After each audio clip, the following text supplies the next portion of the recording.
I internalize this idea that unless I get 100%, unless I win, I'm not good enough, I'm not loved. Doctor and broadcaster, Dr. Rangan Chatterjee. Your first book was a huge success. My guest today is the perfect guest. It's a really big honour to have you on my podcast. My son Janum, getting sick at 6 months old, changed the course of my career. You see, we need to evolve the way that we practice medicine. Sleep deprivation is associated with pretty much every single chronic disease we have. Compared to about 60 years ago, we may have lost up to 25% of our sleep. The way society is set up now is making us lonely. We've moved away for work, we've moved away from our families, we don't have the tribes around us, and it's very, very damaging for our health. It took me ages to figure this out as a doctor. I think you can always make a change, right? You can use these moments of adversity in your life to teach you something. It's the best journey you'll ever take, but it's a journey. It's not a one hit. The first step in any change is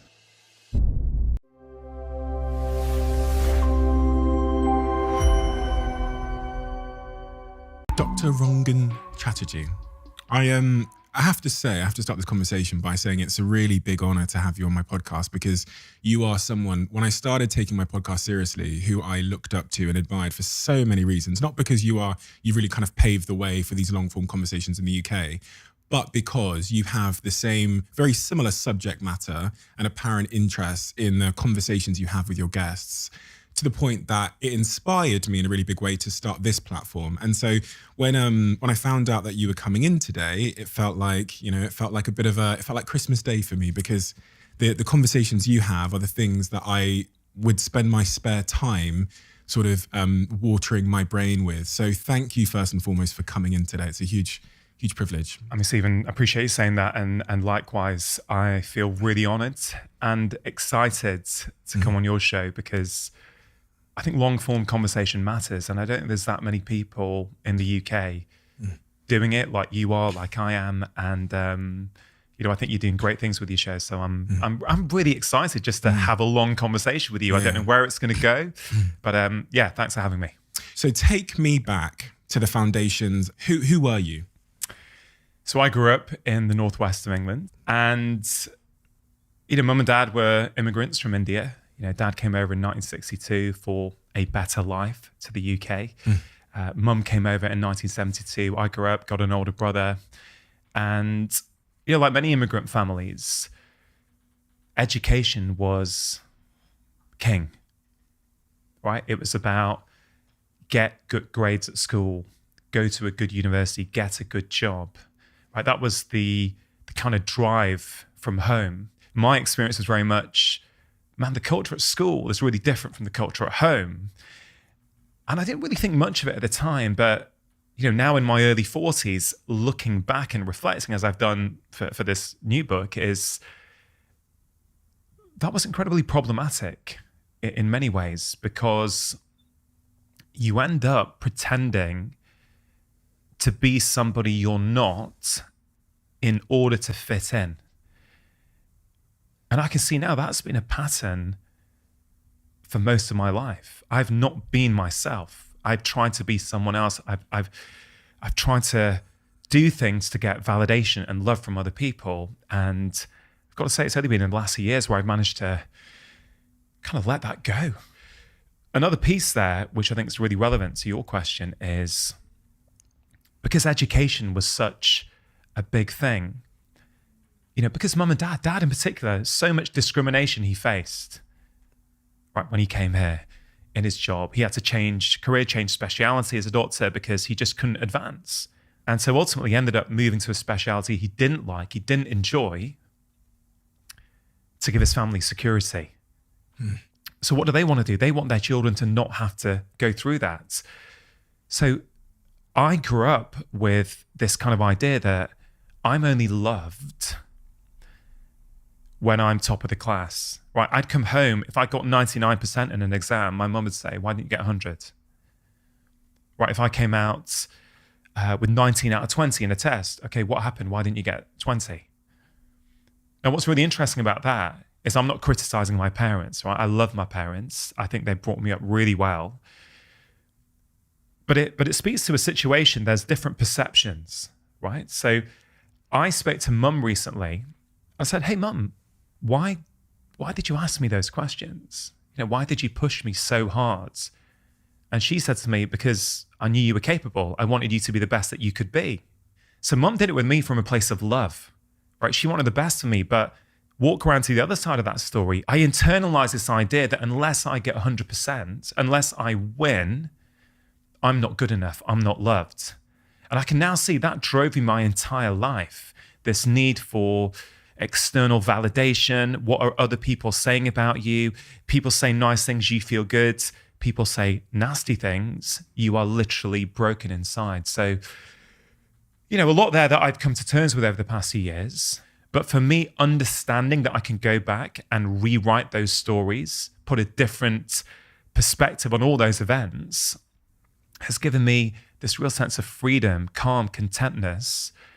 And ultimately, it's resulted in me feeling really, really happy. One of the things you said is that you believe the purpose of life is really finding out who you are, because once you find out who you are, then you can go on the journey of finding out what it is you want. So my question for you is, what did you then pursue as a consequence of believing that external validation was true validation, that was truly your purpose? How were you misguided or led astray?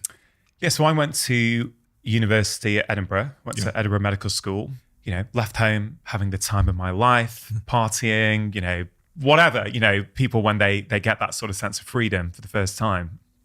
A lot of my uni life was spent playing in bands, right? So music is a big part of who I am, what I do. So I'd be practicing loads, we'd be playing loads and loads of gigs. And then it all changed. I must have been 20, 21. I think Mum phoned me at like 10:30 at night and said, hey, look, Dad's in intensive care. The doctors don't think he's going to make it through the nights. Can you come back home? And I remember seeing Dad in the intensive care unit, and he ended up surviving the nights. His kidneys failed. He went on kidney dialysis for the next 15 years. But basically, Dad getting ill changed the trajectory of my adult life. So yes, I was in Edinburgh. I finished off. I worked there for a couple of years, but my mind was always back in the Northwest. And I moved back to the Northwest, which is one of the reasons I live there now, to help my mum and my brother look after Dad. And it was incredibly stressful, particularly in the last years before Dad died, really, really stressful. And I would escape periodically. So coming back to your question about how does that impacted me, I wanted to do well. Like I got my specialist exams. I got good jobs in prestigious hospitals, right? I got those things. I thought, oh, that's what I'm doing. I'm doing the right thing. And then when Dad died in 2013, March 2013, it was like there was a big hole in my life. And so I would just go walking. I was just trying to make sense of everything. And the truth is, the amount I learnt from Dad's death was just profound. I'm not sure I would have learnt these things. I was asking myself, whose life are you really leading? I don't regret any of it. Now that Dad's not here, I'm glad I spent so much time with him. But I think there was a real cost to me, my inner peace, my inner well-being, right? And Dad's death. Here's the irony, Stephen. The things that my dad would have been proudest of, right? Indian immigrant to the UK, his son with his own BBC One show in 2015, 2016, right? His son with 4 Sunday Times bestsellers. Dad would have literally been phoning all the relatives, being the embarrassing dad, telling everyone. Dad never got to see any of it. But I know if Dad was still alive, I'd be doing none of it. Why? If I was still in the mindset that I was when my dad was sick, I wouldn't have any time to engage in this stuff. Like life, if there's anyone listening to this who's a carer for someone in their life, they'll know what I'm talking about. You don't have time. You don't have physical time. You don't have mental space. It encompasses the entirety of your life. You're just trying to keep your head above water. You're just trying to get through day to day. You are firefighting. So I wouldn't have had the physical time, but also I think a lot of what I'm able to give to people these days through books, through podcasts, through, one-on-one with patients is the learnings. They're the learnings that I've acquired from going through Dad's death, from going through that pain, from coming out the other side, from going, what can I learn from this? So I'm not sure if what I would have had to offer people back then would have been as valuable as what I feel I have to offer them now. Why did you choose medicine? Was that, again, part of this broader thing of thinking that was success and that would satisfy parents or, society? Because again, there's a bit of a stereotype, isn't there, with a Indian immigrant coming over and when I sit here with people from that background, typically the narrative is, and to be fair, in my case as well as an African immigrant, that success is doctor, lawyer, etc. 100%. It is a stereotype, but it's largely true for many families. As an Indian immigrant child in the UK, the three careers that generally are available to you are doctor, lawyer, engineer. That's what is valued. Of course, just to be clear, that's not every single family, but just by and large, I think that's true. But I tell you this, Stephen, I know loads of them who are so unhappy as doctors, so unhappy. They compensate for the tedium of their work, right, by getting smashed on a Friday and Saturday nights, right? And they wonder why they can't give up boozing or why they enjoy it so much. Well, because that's a symptom. It's not, the drinking isn't the problem. The drinking is a symptom. You don't enjoy your job. You've gone into the wrong career because you thought it was what you should do. Sometimes you're stuck now in your 30s. You've got a mortgage, you've got a lease on your car, and you feel trapped. But you can free yourself from that trap.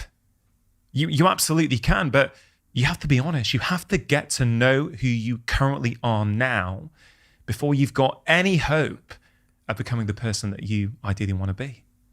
It's so unbelievably true in every way. I mean, so much of that I can relate to for so many reasons. And, you were talking there about your almost your parents' misplaced love. What you've clearly managed to figure out later in your life is that actually came from a place of love. Yeah. That's why I call it misplaced love, because they were trying to protect you because they loved you. But it turns out that misplaced love, what it's doing is it's stopping you from being your truest self. And the long-term consequences of that, when you end up living someone else's life, is what you've spoken to there, the symptoms of addiction and drinking and impulsive behavior that we see in people. So my overall conclusion there was this urgent need, as soon as possible in your life, to get in touch with exactly who you are and defend it at all costs. If you can do it at 16, do it. If you're 45 and listening to this, now is the second best time. Yeah, I mean, I've got so much to say on that. You're never too late to start on this journey. But how does someone start on that journey, right? I think it comes down to values, right? Values is what sews it all up together, right? So, for this new book, I've created this new model of happiness I call core happiness. So core happiness has three components: alignment, contentment, and control. We can talk about those if you want. But one of those legs is alignment. Alignment is when your inner values and your external actions are the same. When the person who you want to be inside and the person you are actually being in the world are one and the same. That's one component. It's not everything, but it's one component. So if someone has heard what we're talking about and say, okay, I want to start, I'm not living the life that I want to lead, but I don't know where to start.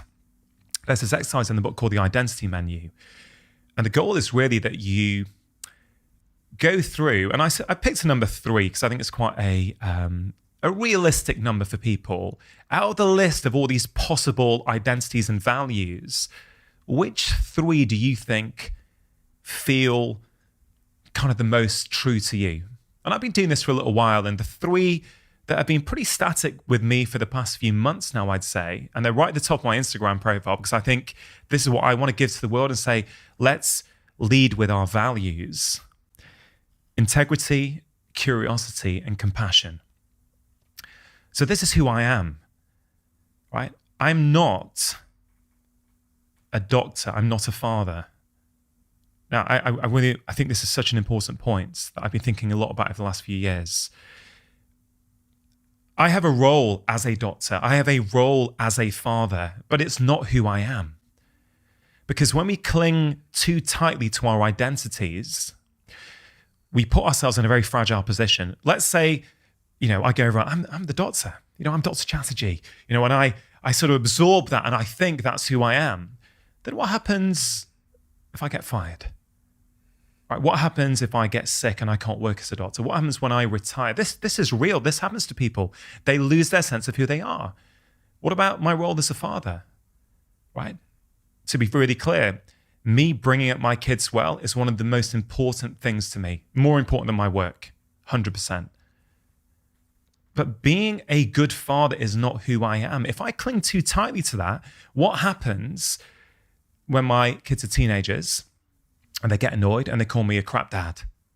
I've seen this happen. I've had patients come in, say, they call me a crap mum, but that's all I do. I do everything for them. I've given everything up for them. It's like, wait a minute. You are much more than your roles. Let's talk about cars, right?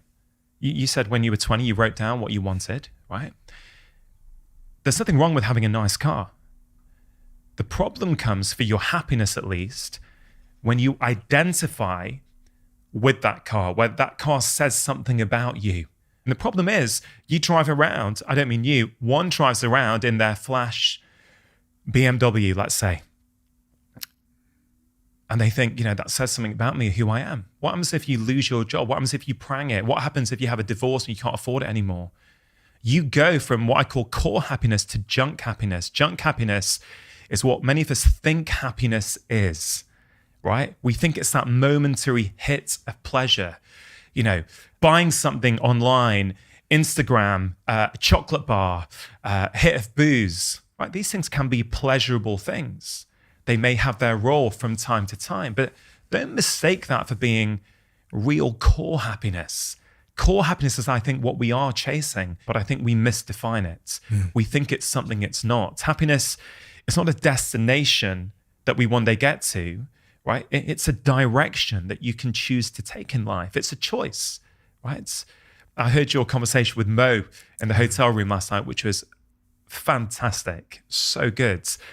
And I agree with what you and Mo were saying. Happiness is a choice when you understand what happiness really is. What is it? It's not a thing that you can get to. It's not something that you can pursue directly. It's something that ensues when you do the right things. And the right things for me are when you focus on the three, I call core happiness this three-legged stool: alignment, contentment, control. You can apply it to anything in life. I think that's what happiness is, and I think we are pursuing it. Like people say, we shouldn't be going after happiness. We should be going after meaning. Have you heard that? Yeah, all the time. Right. I have a different perspective. Meaning and purpose is really important, no question. But I don't think that's happiness. It's meaning, right? It's a necessary ingredient for happiness, but it's not happiness in and of itself. And I don't mean to be controversial, but let's say a soldier fighting in World War II against the Nazis, right? One might make the case that has meaning. It doesn't mean they're happy. 100%. Right, so meaning and happiness is subtly different. Have you heard of the Japanese concept of ikigai? Yes, yeah. Right, I love ikigai. This idea that we should be looking, not should be, but we could be looking for something in our life that we enjoy, that we're good at, that's what the world needs, and that what pays us money, right? The kind of holy grail, as it were. And I remember writing about this in my second book on stress. I remember the book came out and I was in London. I was giving a talk. And at the end of the talk, we were doing Q&A. I remember the back right off the hall, this young lady had a hand up. And she said, Dr. Chatterjee, I'm an 18-year-old Japanese student living in London. I've grown up with the concept of ikigai my entire life. And frankly, I found it demoralizing, demotivating, too high a bar for me to get to. And that stuck with me, mate, because I thought since then, okay, that's so interesting, because I love this concept of ikigai. She grows up with it and finds it off-putting.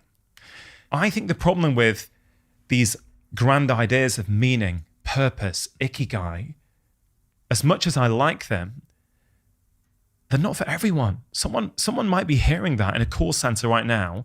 They don't like their job. They're doing it.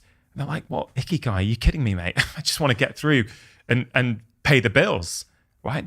So I think I bring it all back. Is this core happiness tool that I've created, is it applicable in all situations? I think it is. Because if you look at it through the lens of what we're talking about, this comes under alignment. So that chap working in the call center, they do the exercise and they figure out kindness is something that's really important to them. Then, if on the way to work, they stop in the coffee shop and they're kind to the barista, they get on the bus to work and they're kind to the bus driver, they go to the job that they don't particularly like, but they are kind to their colleagues and their boss, they're living an aligned life. They're living with meaning. It doesn't mean that the job that they're in currently is the job that they love and they're going to be in forever, but they're living in harmony with who they are. And that's going to mean that meaning and purpose come naturally as a byproduct. So I want people to really focus on alignment. It's one pillar of happiness, and I think your meaning and purpose will come. Can you talk to me about control as well? I thought long and hard about this word control. And I ummed and ahed. Was it the right word to use? And I spoke to some of my patients, I spoke to some of my friends.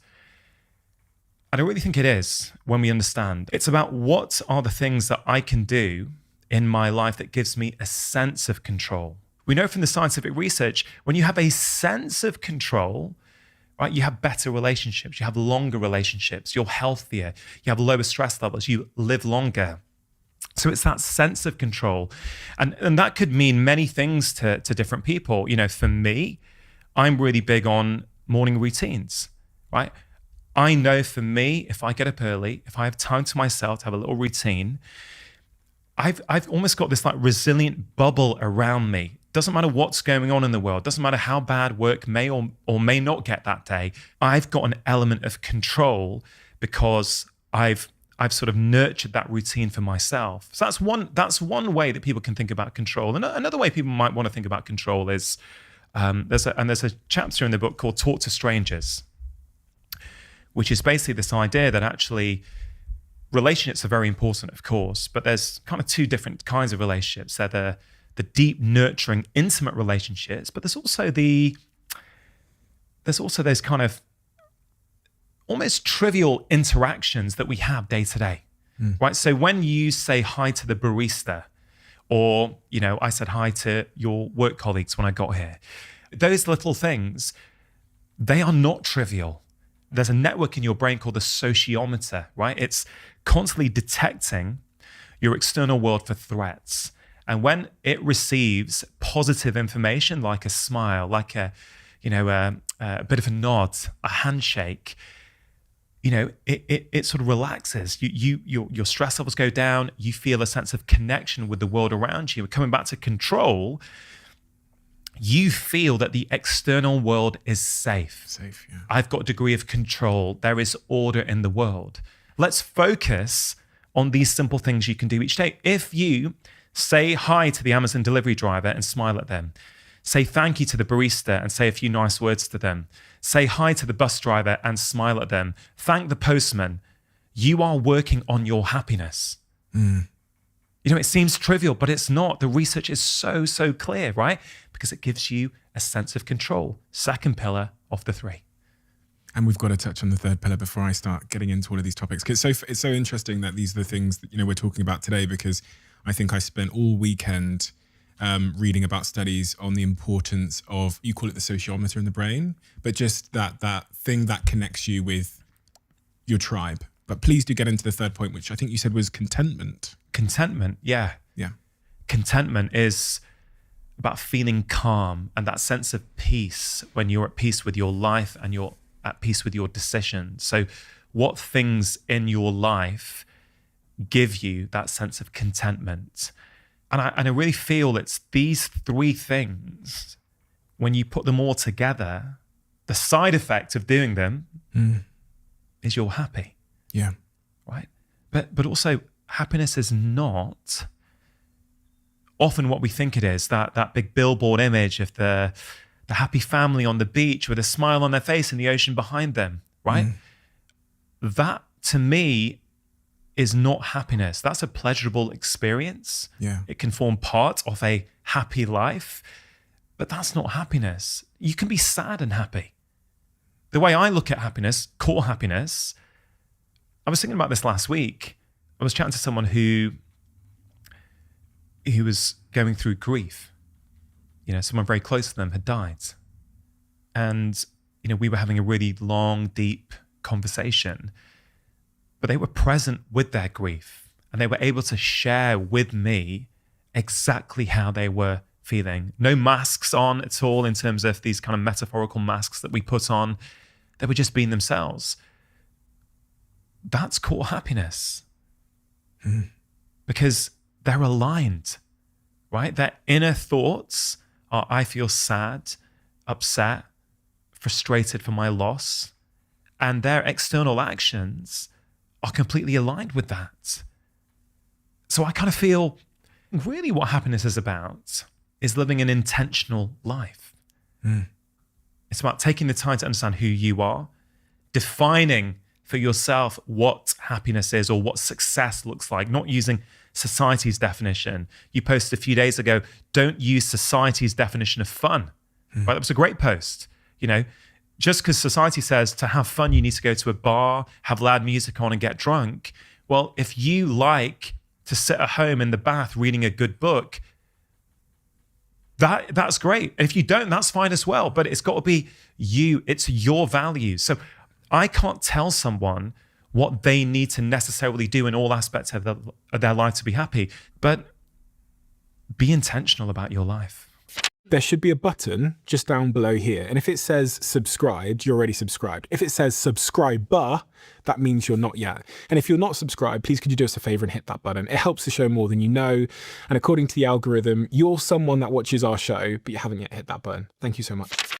You know, when people give advice in their books and, you know, when I do it online with my content, there's something which I realize has to be done first. So as much as you could have told me to get into alignment, the counterforce that was saying, fuck that, was this deep sense of insecurity and that piece of work I had to do, as you describe it, to heal first before I could start looking with a clear view at the way I was living my life. Because if you had asked Steve Bartlett at 18 years old what his values were, you know, he would have said Lamborghini. Next question. He would have said money, right? I know those aren't even values, but that's what he would have said, right? So I'm interested to know how you think someone can go on the journey of healing and understanding themselves and self-awareness, which I think is the foundation of then all the pillars you mentioned of happiness. It's a great question.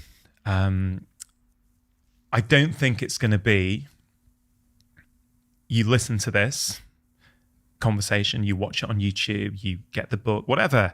I don't think it's that you do that and then you're like, oh, I've got it. I've figured it out now. I know my values. Okay, great. No, this is a journey. It's the best journey you'll ever take, but it's a journey. It's not a one hit. The first step in any change is awareness. All behaviors serve a need. Right? Every behavior we have is there for a reason. I can't just tell a patient you should drink less alcohol without helping them understand why do they need to be drinking that alcohol in the first place. Right? It took me ages to figure this out as a doctor. I think, why am I struggling? Why do they stop for 2 weeks and then they get back on the horse? It's like, oh, we've not dealt with the underlying need. It's like New Year's resolutions, right? No one has a problem going spinning 4 times a week for the first 2 weeks in January. But 3rd week, 4th week, when life gets busy and life gets stressful, or they can give up booze for a couple of weeks. And they just can't keep it going. It's like, I need it to unwind from my workday. That's because your alcohol consumption is a symptom of the way you're living your life. If you want to change that, you can try and white knuckle it and reduce it. Sure, you might be successful for a short period of time, but you'll always go back unless you understand the behavior. Same thing kind of works for food cravings a lot of the time.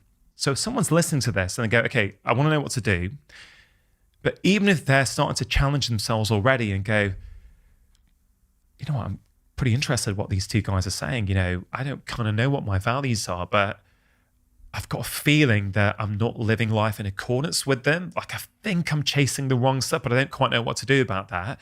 Even that awareness is progress.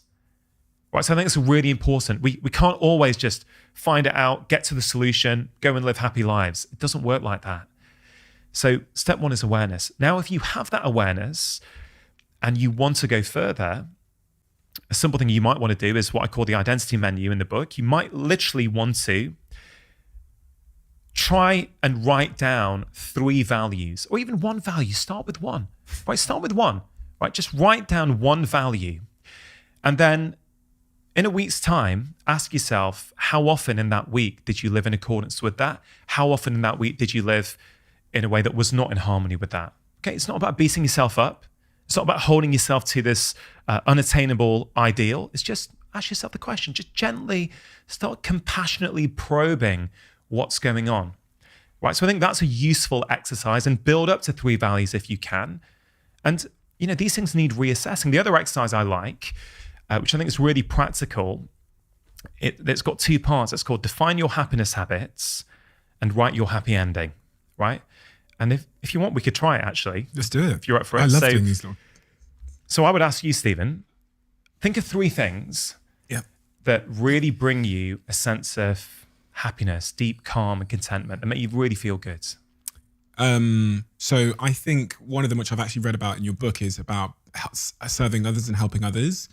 It feels to me like a happiness rush or a sense of fulfillment or contentment that I can't seem to get anywhere else. The other one is like pursuing my artistic interests. So things like when you can see my DJing equipment over in the corner there, when I do my DJing, or when I give time to myself to write or create. Okay. I call that like expression. That's like, yeah.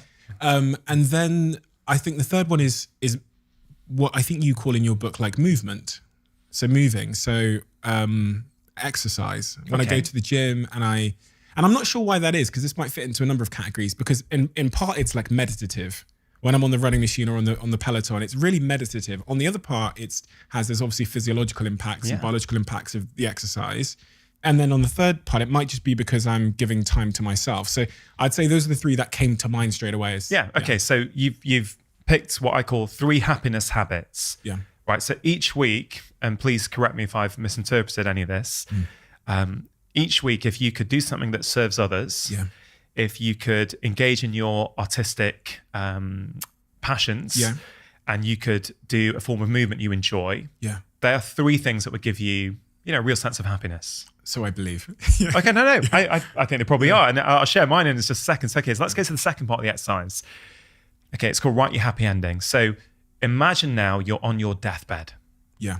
Okay, so at the end of this is it, right? Look back on your life. What are 3 things you will want to have done? So that's really interesting, because it's funny because the answers are different. One of them is definitely about connecting with others, my friends. So like my friends, my family, my niece. That's in fact so central to my happiness. The third is helping others. That gives me a real sense of that I spent my time in a worthwhile way.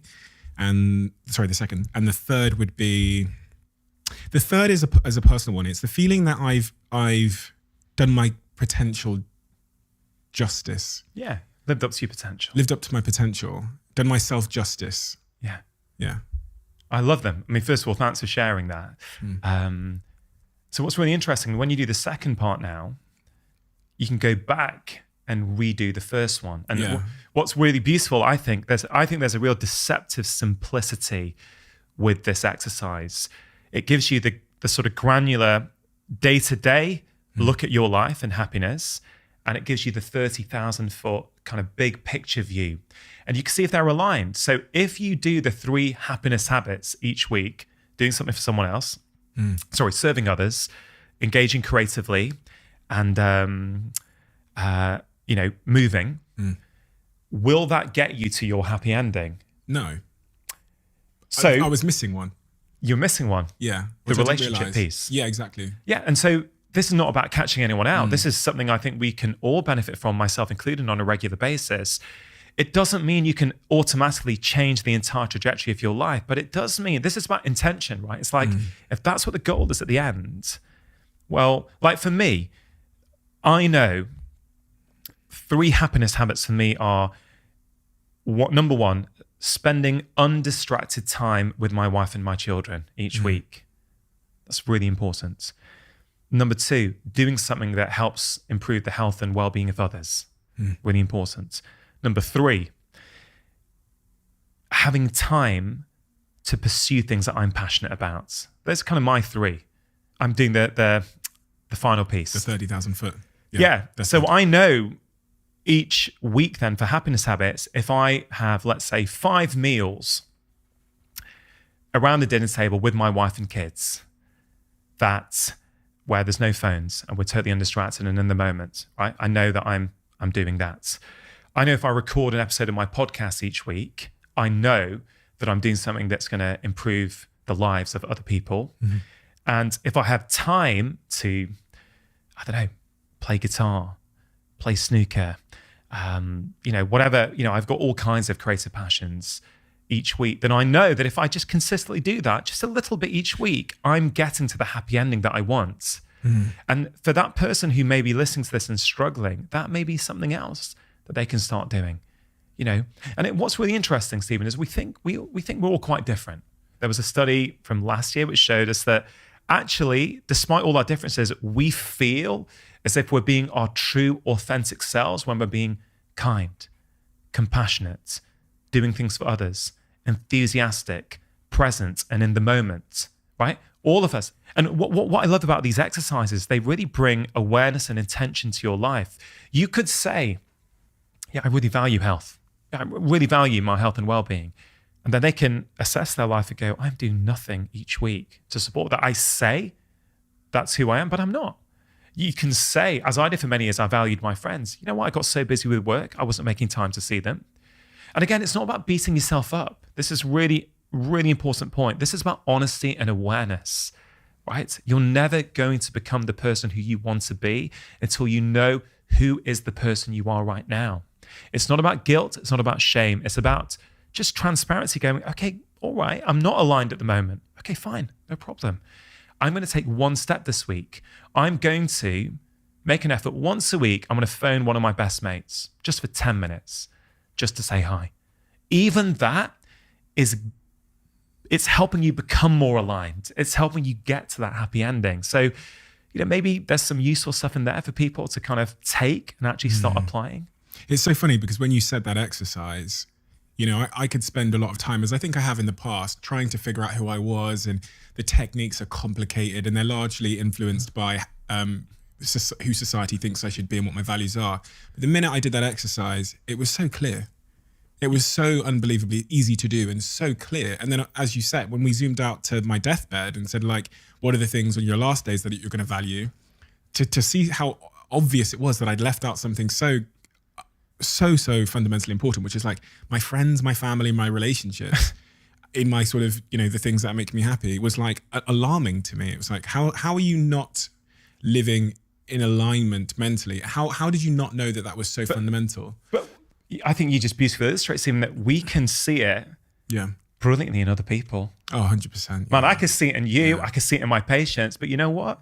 It's pretty hard sometimes to put the mirror up and see it in yourself. Do you know what I mean? I think 100%. I think the other, I think you've asked a brilliant question. What can that person do? I think the other thing, and probably arguably this is the biggest thing I think that's had the most impact on my happiness and wider health over the past few years, is this understanding of perspective, that there are multiple perspectives on the same situation. And I think this is a really important point for people to get. So let's say someone's stuck in their life and they go, look, I don't know what to do. I'm trapped here, right? I don't know. I get up, I go to work, I try and look after my family. I don't know this stuff about values and all that kind of stuff. Okay, fine. If you just forget all that stuff for a moment and go, okay, let me just see if I can start broadening my perspective. Because once you start broadening your perspective and start seeing things from somebody else's perspective, it changes everything. So one of the ways I do this is to understand that This phrase, I'll go as far as this. This phrase has had the most impact on my health and happiness above anything else. If I was the other person, I would be doing exactly the same as them. Again, a very simple phrase, but when you really, really get it, you're basically saying, if I was that person with their childhood, with their parents, with their life experiences, I would be acting in exactly the same way as them. And if you think you wouldn't, I would very gently invite you to consider that this may be your ego talking. If they could act differently, they would. And what that does is it brings such a deep sense of compassion to every single day of your life. You can start to have a perspective for them. For example, it could be maybe their daughter was sick last night and up and they didn't get much sleep. Maybe they think they're going to lose their job and they're late for work. Right? Whatever it is, it doesn't matter. The truth doesn't matter.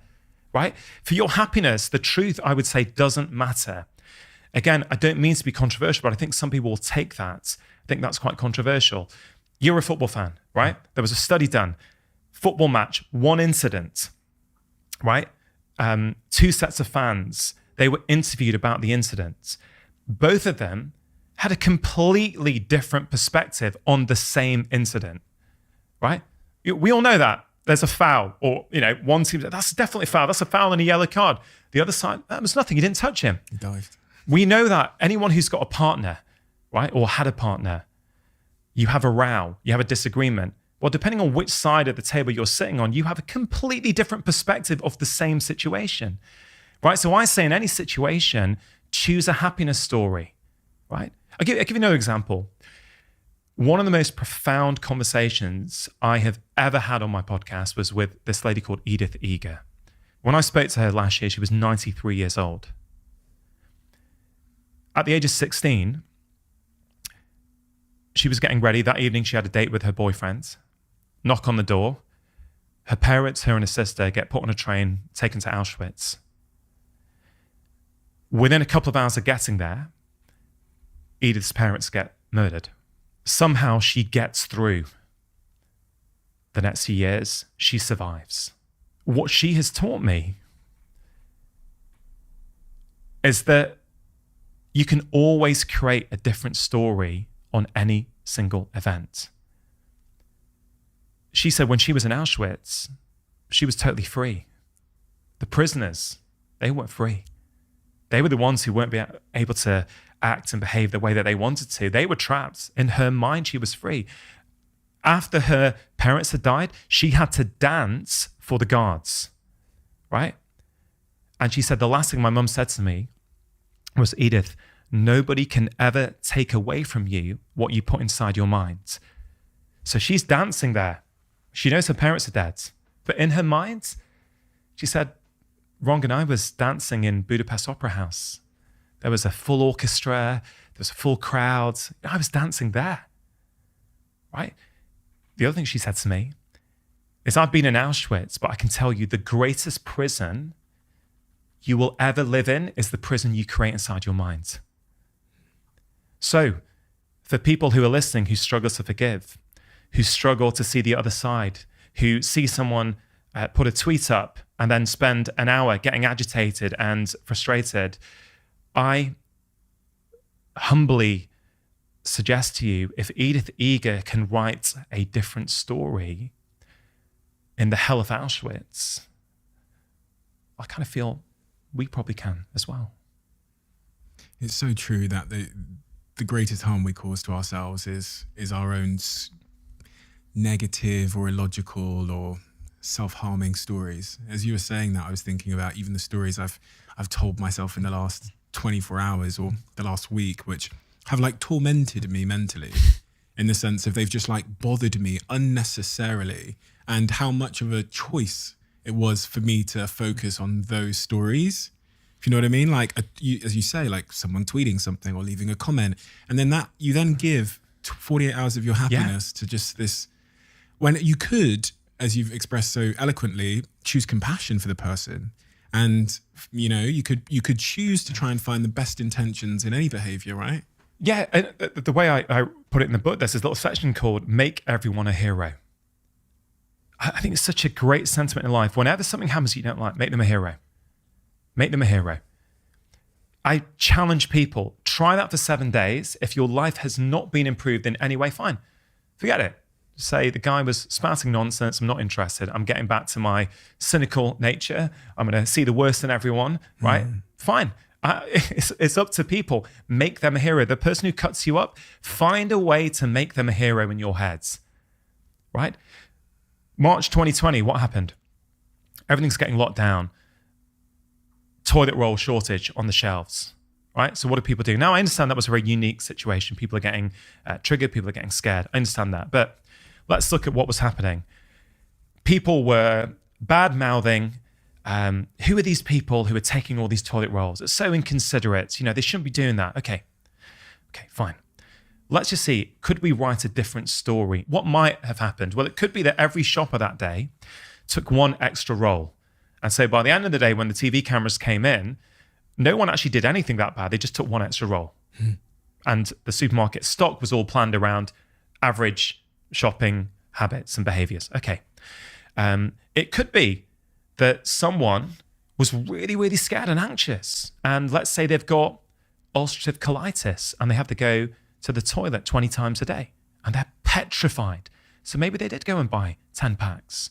Or maybe, let's take it to another extreme, maybe someone is skint, right? They've got no money. They've got no prospects in life. They thought, you know what? I can make a fortune here, right? So I'm going to get them all. I'm going to sell them on eBay. Okay. Whatever you think of that, if you can have compassion for that person and understand if I was them, I'd be doing the same thing. It changes everything. It changes your physiology. It changes your perspective. And why I think that's so powerful, particularly now more than ever, Stephen, like seemingly we're in a very divided and toxic world, right? Seemingly. What we need is more compassion, right? But how do you get compassion? We can't just say, you know, I want to be more compassionate. That can work for some people. Use this, right? Make them a hero. Say to yourself, if I were them, I'd be doing the same thing. You know, it really helps humanity. It helps you feel better individually, but it will help connect you with people around you, people who've got different views and perspectives. It allows you to sit alongside them. So this is probably one of the things that I use the most, which sort of goes along with this. And this is sort of the big heading in chapter 5 of the book, which is called Seek Out Friction, right? This is when you become a master of your own happiness, right?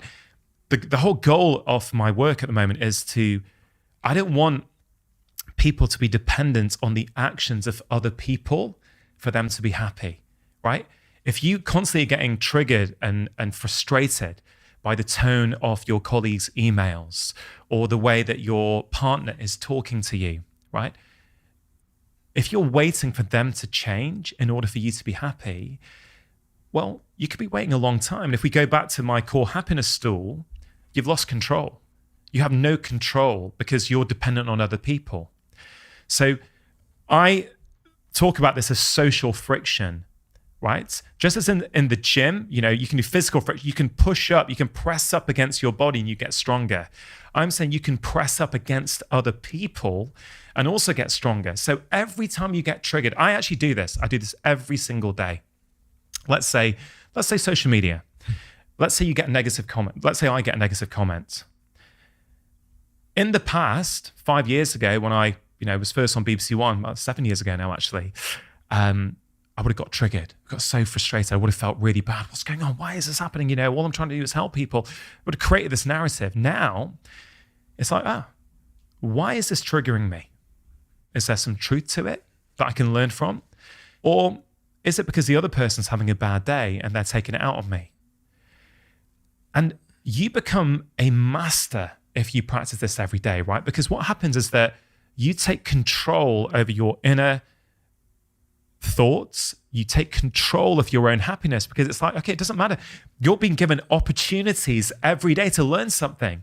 For me, I can speak, but I know this to be true for most people. It's because it's pressed on one of your insecurities, right? When you get truly secure in who you are, what other people say, it doesn't affect you. Like I've noticed this in my own life, right? We started off the conversation talking about external validation. Like the problem when you need external validation for your self-worth is that when you get it, you feel great, or you think you feel great. It's a very fragile way of feeling great. But when you get criticism, you go to the other extreme where you feel worthless and you turn to whatever your junk happiness habit is, Instagram, gambling, drink, porn, whatever it is, right? You turn to that as a way of compensating. But when you do the work, when you look for social friction and you allow it to become your teacher, you start to process your insecurities. And then if people praise me now on social media, say, oh, Rangan, that podcast changed my life, or, you know, your book has really had an impact on me and my mental well-being. I like hearing that, but it doesn't artificially elevate my ego like it might have done a few years ago. But at the same time, if I get criticism, right? If I get criticism, it doesn't drag me down to those depths either. I'm just a lot more level. Did that make sense? 100%. 100%. As you were saying that, once again, my mind sat there and thought, how does he know all of this stuff? And how has he gotten to a place where he can be so empathetic and he can understand others to the point that you can, as you say, make them a hero and practice that, what seems like a pretty radical form of empathy in situations where others would resort to blame and antagonism and attacking others. And it appears to me that is because you've understood yourself and actually being able to see the, what people might describe as the insecurities or the flaws in others or the triggers in others is only possible once you've understood yourself. And it's funny because when I put certain things on Instagram, I know that I'm going to get backlash. So if I say personal responsibility is really important, you can choose, for example, in the case of what you've said there, you can choose to make someone else a hero. If someone cuts you off, it's a choice as to whether you're happy or you're triggered. I know there's a small proportion of people who will slide into my DMs and go, you're wrong. If they've cut me off, that's forced me to be unhappy, or I'm not at fault for being unhappy, right? And it tends to be the case that those that are able to make that person a hero or to practice empathy are those that have actually done the work to understand why they are triggered, why they were insecure, and why they react in the way they do. So again, it feels to me that this really underlying foundational piece of work that is the catalyst for being able to do all of these amazing things that you've written about and that you understand, again, is that that awareness as you described it. Yeah, I think you're spot on, Stephen. It also comes from having lived through the mental turmoil of taking a different path, of blaming others, and seeing yourself as a victim. And often we absorb these sort of patterns from our parents, right? Like I can see clearly now how mum and dad would react to the world. And I can see how I absorbed a lot of that. And I thought that's how you show up with the world. But we can all choose to approach the world differently. Just because you have approached the world a certain way for all the years you've been on this planet, let's say until this conversation, right? Everyone listening or watching has a choice. At the end of this conversation, they can decide whether to act on something they've heard or not. Can I just press you on that one, on that point there about your parents? Because I think it touched on something that I really relate to in one of my parents, which is, and this might be an immigrant thing. My mum was pretty badly racially abused for living in Plymouth. She's a Nigerian woman. I really didn't see anyone else in my city that looked like her, if I'm honest. Once in a while I might, once a year, but she was an anomaly in appearance. She was a Nigerian woman with long, Nigerian hair. And I grew up, I have to say, because she was often racially abused, seeing a kind of bias in her towards thinking that the world was out to get her.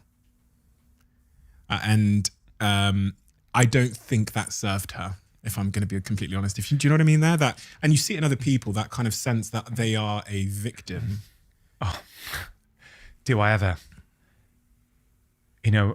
I would say this is how my mum very much has shown up with the world. And similar stories here, there is all kinds of reasons for that. And you absorb that. You think that's the way, that's what your parents, how they react. It's often what you absorb as a child. You think that's the way. It's like, oh, I can't believe they did that. They did that differently. I would feel differently. And it's really understanding that you have a choice in how you show up with the world. You have a choice in how you feel about a situation. You can choose a different story. Mum, to be fair to Mum's now 81. She's pretty immobile. Me or my brother give her breakfast on most days. She is changing, right? It's so wonderful to see sometimes. It's like, oh, wow, well done, Mum. Like, it's just so wonderful to see that any one of us can change at any age, right? We can make subtle choices, small things that make a big difference. I also grew up very protective. You'd see things that weren't there. Man, if someone cut me up in my 20s, I'm not sure I should even say what went through my mind, right? Yeah. I wasn't calm and content, at all. I'd get triggered. I'd think they were, whatever. I may even shout in my car, for the sake of my career, I should probably just not go any further. But no, I'm just joking. I'm saying I probably said things in my head or screamed them out that I'm not particularly proud of now. But I can see that I didn't have the emotional maturity and the emotional awareness to do anything different. What is that? What is that? Is victimhood, in your view, often like an ill thought through form of self-defense? Because I'm thinking about why, say our mothers who were subject to a lot of abuse or whatever, why did they make the choice that the world was not on their side? And how? Because that seems like maybe in the short term it might help you. So if something happens to you, or you're unsuccessful in business, you can say, well, it was the bank, they're racist. What is the psychology there in the human that's choosing to default to victimhood? And you see it in I see it in a lot of my friends actually. When they fail at something, it appears that they use blame as a way to protect their self-esteem. Or I think you just nailed it. That's what it is. It's protection. It's to give you that feeling of safety. That's what we're always craving. We want to feel safe. So it makes you feel safe. Actually, it's not me. It's out there. It's not in here. It's out there that's the problem. If that changed, I think that's part of it. But is that because those people can't deal with more? That they're too fragile, that they can't deal with more what they perceive to be evidence of their inadequacy? Yeah, absolutely. And it also comes down to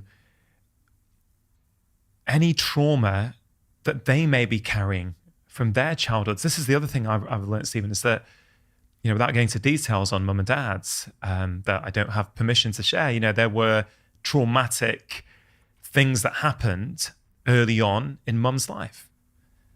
And so now I can look at that with a deep level of compassion that, oh, that's why mum behaves the way she does, because actually she got programmed at a young age that I have to be a certain way, right? And then you pass it on. And that thing you said about your mum and my mum, let me just share something from my life that maybe just fits in there a little bit, which is we create these behavioral patterns usually in childhood, right? Because we want the love and affection of our parents. We want the validation because they're our caregivers, right? We need that to feel safe. So touching on what we said earlier, I knew that if I came back with 100%, there'd be smiles at home, right? Everyone's happy. Rangan's done well, right? So I internalized that. I think that's the way to be loved in life. Fast forward, I'm at university. And there's a pattern here in all aspects of life. Like whether I was 7 and if I lost at Ludo, my mum says I would literally toss the board up and storm out the room. Like I was furious if I lost at Ludo, right? And it sounds like a funny thing that your mum embarrasses you with from time to time. No, actually, now that I've unpicked it, it's actually very serious. I remember I was at uni, maybe 2nd, 3rd, 4th year at uni, can't remember. On a Sunday often after the passing of the Friday and Saturday night, we'd end up in Diane's pool hall in Edinburgh. I go with one of my mates. And I'm a pretty decent pool snooker player, right? If I was ever losing, I'd go into the toilets, look at myself in the mirror, give myself a talking to, sometimes give myself a little slap on the face, come back out. More often than not, I would go on and then win the match. And I thought I just liked winning and I was competitive. That was all a story, complete nonsense. It wasn't that I liked winning. It was that the pain of losing was too great because it reminds me on a deep primal level, I'm not loved when I lose, when I'm not the best, right? So it's that feeling of safety. And here's the other thing. If I did win, I wasn't happy that I won. I was just happy that I didn't lose, right? And then you compensate. You don't realize it. It might be a bit more sugar that evening, a few extra beers that night, a little cheeky trip to the casino on the way back because you've got this discomfort in your body, in your soul, right? That you need something, you need a junk happiness habit to deal with it. And we're all going through that. My parents, your parents, right? They've also had childhood programming that they're playing out. And I think when we really get that, we can be compassionate. I have to say that was just outstandingly beautiful, the way you've articulated all of that. And it really did bring me back to this sense of empathy, which links to something you said earlier, which is if I'd gone through what my mum had gone through, coming from Africa to the UK at, God knows what age she did, I think maybe 17, having left school and then having to fight for survival in the way that my mum did. And my mum is the single hardest working person I've ever met in my entire life. I would have behaved in the exact same way. Yeah. And that really, it does a remarkable thing for your perspective on them, how you view their struggle and how you view their current behavior, which I think is actually a really good pathway to engaging with them and then being able to have conversations. And it is such a beautiful sentence, that one of, had I been through what they've been through, I would have behaved in the exact same way. And that is completely true of my mother. I did not have to struggle in the way she did because of her struggle. It's true for all of us, actually. I think we can all apply that to every single interaction in our life. And in fact, my challenge would be, try it, suck it and see. See what life feels like. See what your experience of life, physically, viscerally, emotionally, see what it feels like when you start to show up like that day to day. Right? If you're skeptical, okay, I hear your skepticism. My challenge to you, if you're skeptical, is try it for 3 days. Just try it. Because I'm not here to try and convince people. I'm not here to tell people what to do. I know this has literally transformed the way I show up with the world. And try it with your enemies, right? Yeah, sure, try it with your parents, who hopefully you love.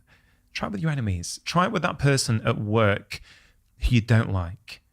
Try it with that boss who really pisses you off and riles you up every time. Just try it. Maybe you can't do that straight away. Maybe you have to work up to that.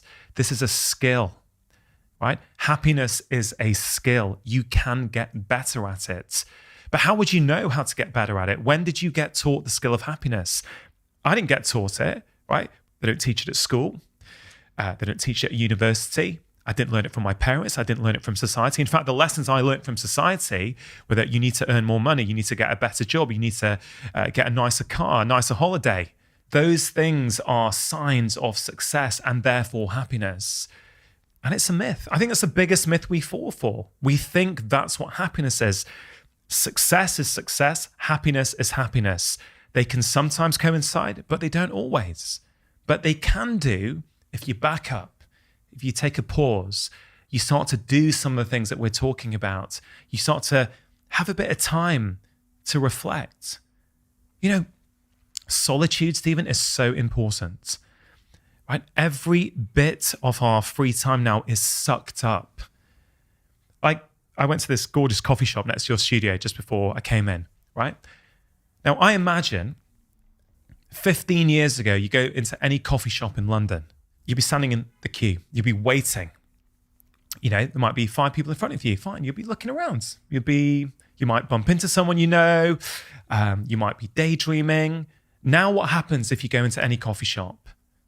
Everyone's head down, stuck in their phone, right? You're looking, you're trying to catch up with your emails, just have a quick cheeky look on Instagram. I'm not criticizing anyone for doing that, but that comes at a cost. It means these little micro moments of downtime where your brain is trying to solve problems for you and process life, they're being lost. If you're constantly consuming, right? If you're constantly consuming content from outside, whatever it is, even good content, right? Even nourishing content, if you're constantly consuming, you're not allowing your own thoughts and emotions to come up. You know, every summer now, I take a social media break. I tried it 3 years ago for the first time. It took me a few days to really get into it.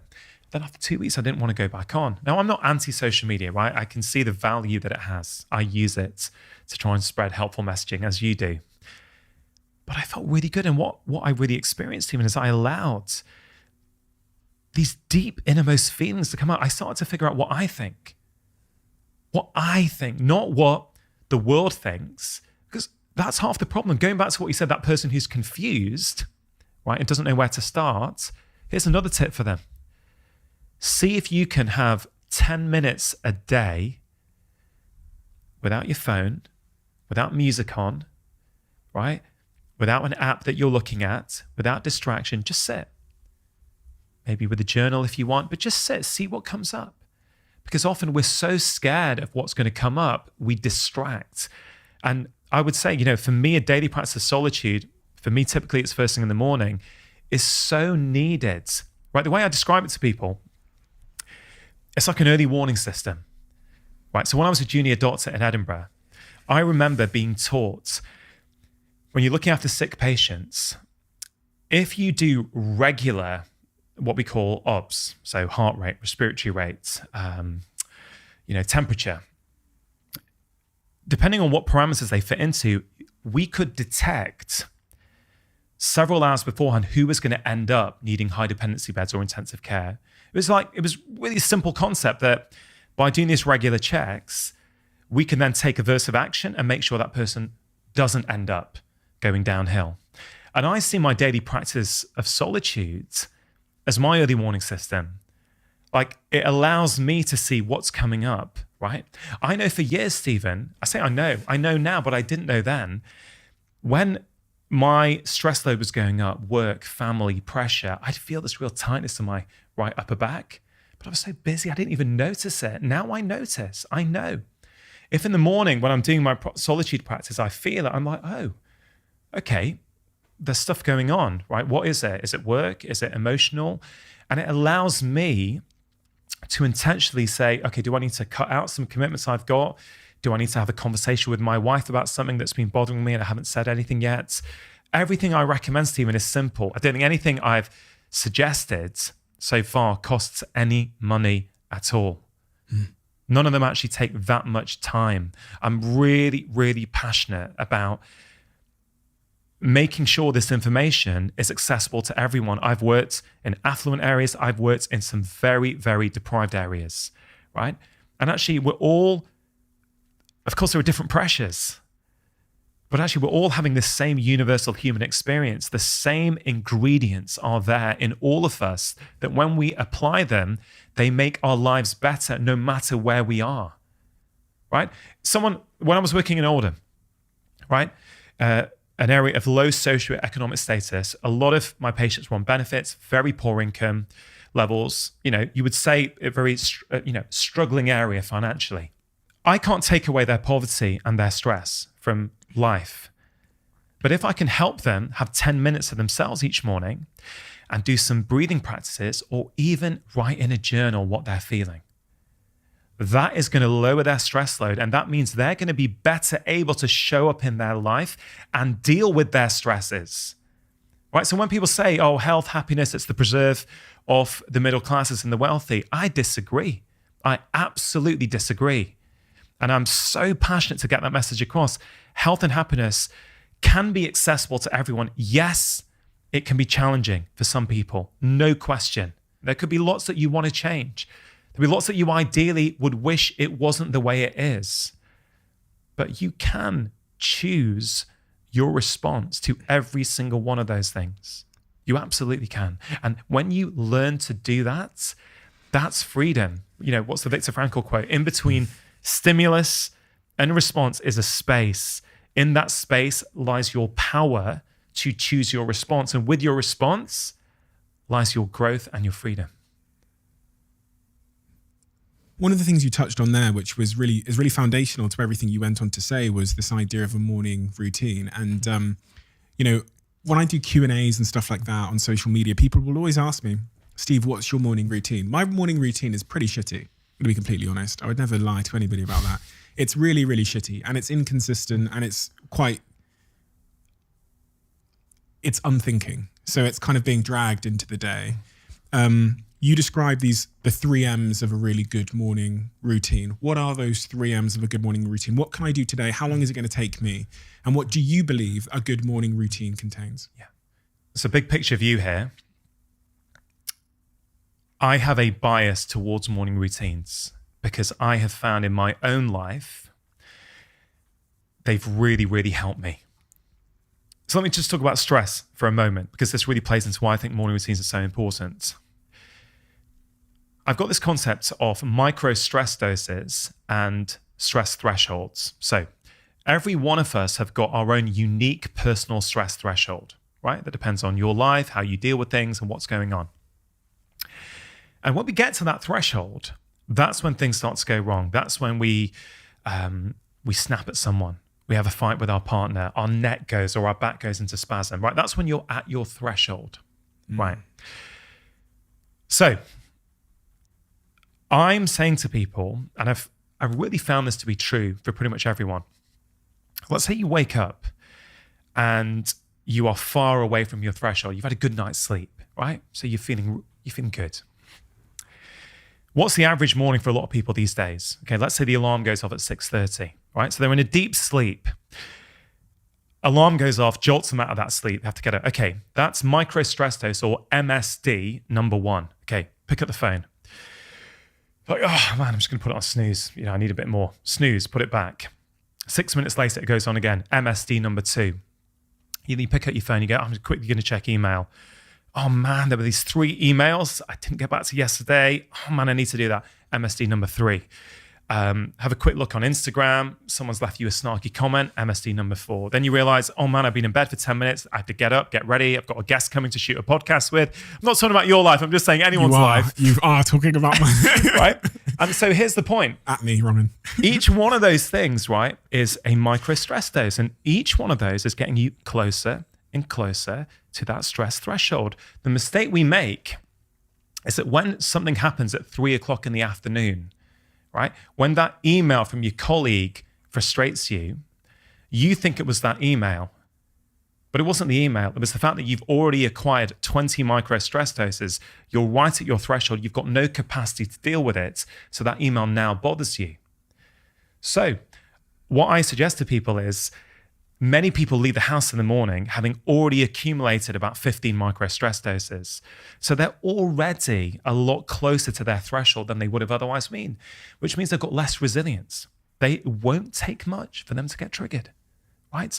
So why I think morning routines can be so valuable is they can reduce how many micro stress doses you're exposed to first thing in the morning. So you are going into your day with much more headroom and much more resilience. But I think they're also useful if you're feeling quite stressed when you wake up and anxious. I think they help almost undo the damage of microstresses and bring you back to baseline. Was that clear? Perfectly clear. So that's my kind of overarching view on why they're so important. So for me, I know if I do that morning routine, yes, it gives me perspective on my life. It allows me to reflect, but it also feeds the control leg of the core happiness stool. But it also means that I'm not exposing myself to micro stress doses. In fact, I'm getting back to baseline, or I'm going into negative. I'm actually giving myself a lot more resilience and capability to face the day. So I always try and simplify things for people. So I think a complete morning routine for me has got these 3 M's: mindfulness, movement, mindset. And that's how I orientate my own morning routine. So I started with mindfulness. Now, I've been doing this for a few years, right? And currently my morning routine is about 30 minutes, but that's because I've created a life where I can do that and it works for me. And I get up silly early. That's also because my kids have always been early risers. And I know if I don't get that time to myself, I'm just not as good a dad and I'm not as good a husband. So my bedtime has got earlier and earlier so I can get up earlier and earlier before my kids do. Right, so I start off with mindfulness, which at the moment is a practice of breath work and then meditation. Then what I do, I go to my kitchen and I put coffee on. Now, I'm very particular with how I do my coffee. I weigh out 15 grams in the French press. I pour 250 grams of water in and I put a timer on for 5 minutes. Why is that important? It's not. It's the way I like my coffee. But the point is, I know for 5 minutes, my coffee's going to brew. So in those 5 minutes, I don't go on Instagram. I don't check my email. I do a workout in my kitchen in my pajamas. Right? I'm in my pajamas. I'm not had to put on any fancy gear. I might do a bodyweight workout. I might have a kettlebell kicking around. Whatever I feel like, I will do. And then I get the gorgeous reward of a hot, fresh cup of organic coffee that I like. And I sit there and I'll read something positive. Like I've got a few books kicking around in my living room. I'll just pick one that I'm drawn to. And I'll probably read for about 10 minutes while sipping coffee. Something that's not negative, that's uplifting. Right, so that's what it looks like for me. Now, sometimes my daughter, who's currently 9, she's got a sixth sense that daddy's up and she creeps in with me. If she gets in with me, well, 2 things I want to say about that. The old Rangan from a few years ago would have got frustrated. Man, I kind of need, I want my own space. Why? Yeah, I should have got up earlier. I don't do that anymore. I'm a lot more compassionate to myself. I use that. I go, okay, great. She's here. Okay, darling, just sit here. Daddy's just finishing off my meditation. And she sits down and I think, okay, this is cool. Like, I don't need to look at it as a problem. This is life, right? If we think life is going to be great when everything goes our way, we're going to be waiting a long time. So I embrace it now and go, oh, fantastic. And then I also think as a dad, well, she's also now seeing daddy prioritizes his health. He thinks it's important to look after his mental well-being every day. I'm hoping that she also absorbs some of these ideas as she grows up. But the mindset piece, I don't sit there and read if my daughter's there. We instead do affirmations together. So there's really good research on affirmations in terms of what they do for us. Just short, positive, powerful statements. So the one we do together is we just say, I'm happy, I'm calm, I'm stress-free. Right? So the 2 of us sit there, we hold hands and we say that for a minute. At the end of it, I feel brilliant, she feels amazing. Now, I get it. Some people hear that, go, that is cheesy as anything. And maybe it is, but you know what? There's good research on it. Undergraduate students who did affirmations before their exam perform better, right? How you program your mind matters. So that's what mine looks like, right? It used to be about 5-10 minutes. Now, yeah, I can do half an hour, right? But I've also become aligned. I go to bed earlier. Right? And let's not forget, Stephen, you're at a different stage in life to me, right? I'm in my early 40s. I'm happily married. I've got 2 young kids, right? You're in your late 20s, right? Was I doing morning routines when I was 29? No, I wasn't. Slight clue that I texted you at 2 a.m. last night, isn't it? Yeah, well, I wake up, it's like, oh man, like I'm getting up to do my routine and Stephen's just gone to bed. But let me tell you about a patient who I saw many years ago. Can't remember how old she was. She's probably around 42. Really bad skin. And I strongly felt that stress was exacerbating and really aggravating her skin. And she said, Dr. Chatterjee, I don't have time for any of this stuff, right? I'm busy. I've got 2 kids. I've got to get out to work. And we tried various things, but I managed to persuade her and inspire her to try a 5-minute routine. And this is what she did. She did the 3 M's in 5 minutes. It's just 1 minute of what I call 3-4-5 breathing, right? So you breathe in for 3, you hold for 4, and you breathe out for 5. Anytime your out breath is longer than your in breath, you help to lower your body's stress response and activate its relaxation response. Okay, there's many ways you can do that, but I like this breath that I call the 3-4-5 breath. So she did 1 minute of 3-4-5 breathing. She did 2 minutes of yoga, right? She has some of her favorite sequences. She did 2 minutes of yoga. And then she did 2 minutes of affirmations. That's it. And she got on with her day. she came to see me a few weeks later, and she's like, Dr. Chatterjee, I just feel so much better. And her skin complaints had gone down by over 50%. And over the course of the next few months, she was hardly getting any flare-ups at all, because it was a ripple effect. It wasn't just that, but by doing that and giving her that sort of little bubble of resilience first thing in the morning, she would then go out for a walk at lunchtime instead of just sitting in the canteen on her phone. She'd go, I'm going to go for a 10-minute walk around the block. So for me, it's just you showing yourself right at the start of the day, you know what? I'm worth it. I'm worth spending a bit of time on today. And for me, I've got a bias here, because if I don't do stuff like that in the morning, I don't do it. Once the day starts, forget it. And it's something that might have value for your audience, Stephen. And I guess I'm coming in thinking, Stephen Bartlett, successful businessman, loads of entrepreneurs listening, thinking about, business and stuff. And I kind of want to help people. And let's zoom into the middle M, movement. Why is it that I'm able to do a 5-minute workout every day? Like, I've rarely missed a day for 3 years. That's not because I've got more motivation than anyone else. It's because I understand the science of behavior change. Right? I hope it's going to have value for people. There's 2 big rules that I've learned about human behavior. Number 1 is, if you make something easy, you will do it. So, what's that got to do with my morning routine? Well, I made it so easy for me to do, right? I don't need to buy any equipment. Everything's there. I don't need to get change. I don't need to look up a workout. I don't need to do it. It literally happens because I don't have to think. I've made it really easy. And to zoom this out to business for a moment, it's reported that when Amazon went to one-click ordering, it's reported their profits went up by $300 million a year. Right? So let's rewind 10 years when they didn't have it. What did you have to do? Put in your order, go to the next screen, type in your card details, go to the next screen, confirm order, right? Every single step is a reason to procrastinate, pull out, and not make the purchase. So what do? One-click ordering, boom, before you blinked, something's coming that evening, right? So they're doing what I think they should do for their business. Why did Netflix roll one video or one show into the next one? It's not out of the goodness of their own hearts to go, let's help people. No, they're using the science of human behavior. Before you realize it's 12:30 at night, I need to go to bed, I've got to get it for work, you are straight into another episode, so you don't stop. That's why YouTube roll into the next video, right? So these guys understand human behavior. When we, as humans, try and apply it to our own health, we throw it out the window.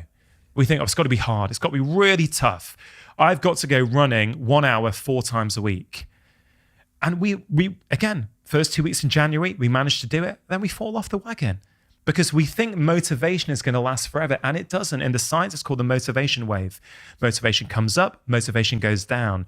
Plan your behaviors for when your motivation is down, not when it's up. Then you will still do it. So number 1 is you make it easy. I've made it easy. Number 2, which is just as important, is where are you going to put this behavior? You can't just think about it. I'm going to meditate. I'm going to move. No, you need to be very intentional. Now, every single behavior we do needs a trigger, right? So a trigger could be, I remembered to do it. Sure, that works. It's just the most unreliable trigger that exists. The next best trigger is like a notification. Like, you've got to be here to record a podcast with Stephen. Okay, great. I know I've got to do that. Or you put a Post-it note on your fridge. That's great. But the very best trigger, as evidenced by the research, and a lot of this comes from Professor BJ Fogg at Stanford. Instagram was literally invented in his class as an assignment, essentially. He has shown that if you stick on your new behavior onto an existing habit, it's much more likely to happen. Like the coffee. Like the coffee. I don't need my PA to phone me at 5 a.m. and say, hey, Rangan, listen, you must remember to make your coffee. I don't need my Google Calendar notification to pop and say, hey, Rangan, don't forget to make your coffee. I'm going to do that. It's locked in as a habit. I don't have to give it any conscious thought. It's going to happen. So therefore, if I stick my workout on there, I vastly increase the likelihood then it's going to happen. Add on to the fact that I keep kettlebells and dumbbells in my kitchen. My wife used to say, can we not just put these away in the cupboard? And I said, listen, babe, here's the thing. And I've seen this with patients.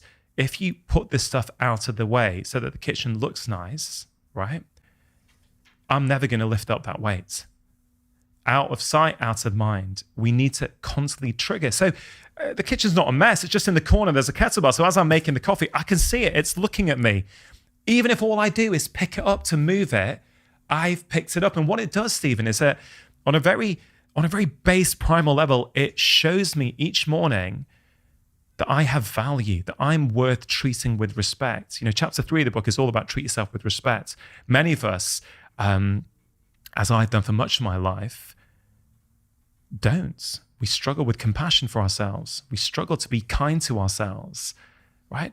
But the research is really clear. People who are more compassionate to themselves, they're healthier, they're happier, they're more successful at work. We think we've got to beat ourselves up inside to do stuff, right? It's a myth. It's a short-term win. It's a long-term fail. And there are simple things that we can do. A lot of people, when they talk about health and happiness and those topics, you know, they tend to focus on things like what we eat. You know, that seems to be a really big factor in health. One of the things we've talked about there that I also read about in your work is you would actually suggest that maybe the most foundational thing to all of our lives, and it's kind of clearly one of the things that I've not been so consistent with, is sleep. So why is sleep so foundational and so important? I actually read that you said if there was one sort of health recommendation you would make to everybody, it would be to try and get more sleep. Why do you prioritize that so highly? Why is that so important? I think the reason why sleep is so important for society at the moment is because of how much we've lost. So depending on which study you read, you'll have a slightly different result. But essentially, compared to about 60 years ago, you know, we may have lost up to 25% of our sleep. Right? So on an 8-hour sleep cycle, we may have lost, 2 hours of sleep. Right? Now, when you think about what sleep does for the body and the brain and the mind, you'd be like, well, actually, that is going to have a consequence. So in the short term, we all know, what does it feel like when we haven't slept well? Okay. Do we feel like our best selves? No, we're a bit irritable. We're a bit moody. What are we like with those closest to us when we haven't slept well? Are we patient and calm? Or are we a bit ratty, a bit angsty? What do you crave when you haven't slept well? You don't crave fruit and vegetables and whole foods. You crave sugar and cakes and candy, right? Because your hormones change when you haven't slept properly, right? You're less able to resist temptation when you haven't slept, right? You're much more likely to get emotionally triggered when you haven't slept. So sleep is really, really important in the short term, but in the long term, sleep deprivation is associated with pretty much every single chronic disease we have. Heart disease, Alzheimer's, autoimmune disease.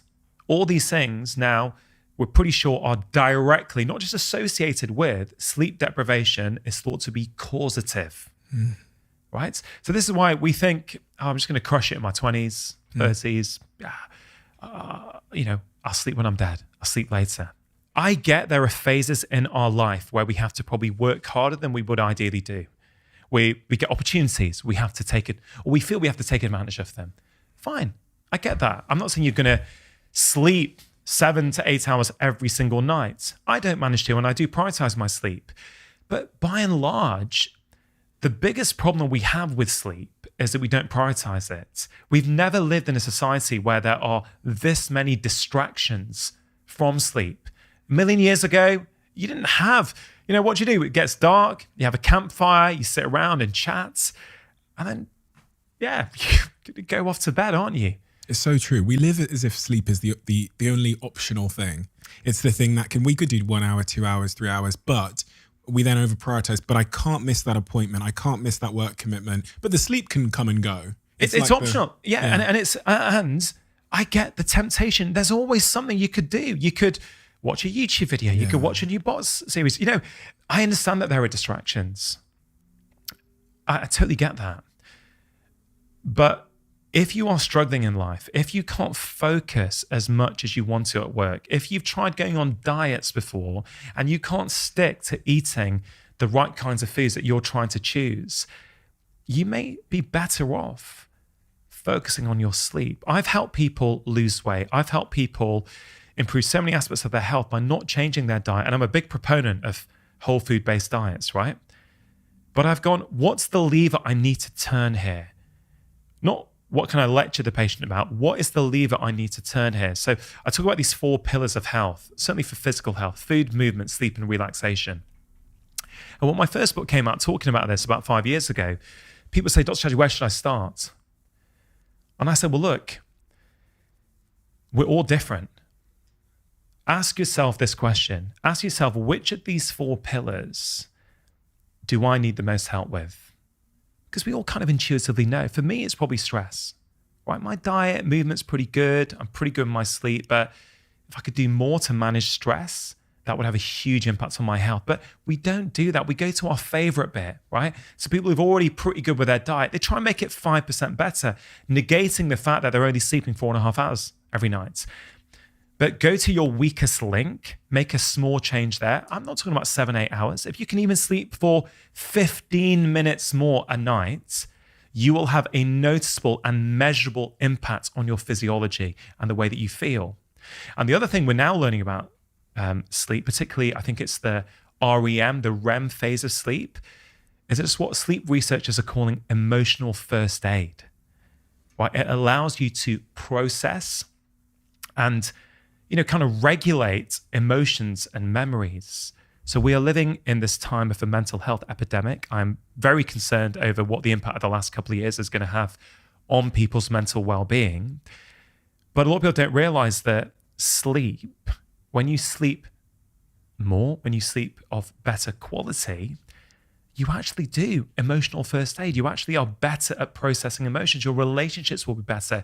Your mood will be better when you slept more. So the number one thing we don't do is prioritize it. So for most people, if all they do is prioritize it, that would be a big start. And then I always think I need to say when I'm talking about sleep, I don't want to stress people out, because some people may hear that, Stephen, and go, oh man, now I'm stressed out, right? I've heard what you've just said sleep's going to do, or I've got a young child, I can't sleep through the night. That's okay. We all have phases like that. This is day in, day out over a period of years I'm talking about in terms of chronic disease. But there are small things that you can do, right? Getting outside in the morning for even 10 minutes and seeing natural light, that will help you sleep better at night. That is free. It is accessible to everyone, right? Why? If you think about what I said about 1 million years ago, we have evolved as humans to have a big differential between our maximum light exposure and our minimum light exposure, right? So typically in the day we'd be outside, and at nighttime it would be completely dark, right? So light is measured in a unit of light called lux, right? Completely dark room, 0 lux. If you go outside on a cloudy day, in the UK, overcast, cloudy day for 10 or 15 minutes, you're going to get about 10,000 lux through your eyes. Go out on a sunny day, you're going to get about 20 or 30,000 lux through your eyes.